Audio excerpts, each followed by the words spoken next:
अस्सलाम वालेकुम। आज मैं लाहौर में मौजूद हूँ और हमारे पास बहुत ही प्राइम लोकेशन के ऊपर फुली फर्निश्ड 15 मरले का रजिस्ट्री इंतकाल पुराना मरला 272 हाउस फॉर सेल के लिए आ रहा है। 40 इसका फ्रंट है, 80 इसकी डेप्थ है और बेहतरीन लोकेशन के ऊपर है। असरी 10 और असरी 9 के बिल्कुल बीच में वॉकिंग डिस्टेंस के ऊपर इसके जो है वो आपके पास रेंजर्स हेडक्वार्टर है। आपके पास 2 मिनट ड्राइव पे लाहौर एयरपोर्ट है। आपके पास यहाँ पे सदर मेन जो है वो जंक्शन इसके बिल्कुल करीब है।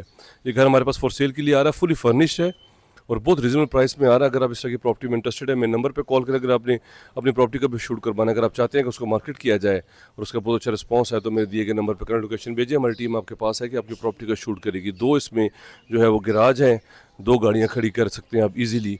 इसमें यहाँ पे गैस के मीटर है, बिजली के मीटर हैं 4 और हर चीज़ मौजूद है। रजिस्ट्री इंतकाल है। एंटर के साथ ही आपके पास ये वॉक थ्रू एरिया, प्लांट्स है, नीचे भी आपके पास बेडरूम्स हैं, 2 स्टोरीज़ है। ये आपके पास सारा वॉक थ्रू एरिया। अगर आप इस तरह की प्रॉपर्टी में इंटरेस्टेड हैं, मेरे नंबर पे कॉल करें। अगर आपको कंप्लीट वीडियो देखनी है तो मेरा यूट्यूब चैनल सब्सक्राइब कर लें, उसमें हमने इस घर की कंप्लीट इन्फॉर्मेशन शेयर की हुई है। Thank you very much.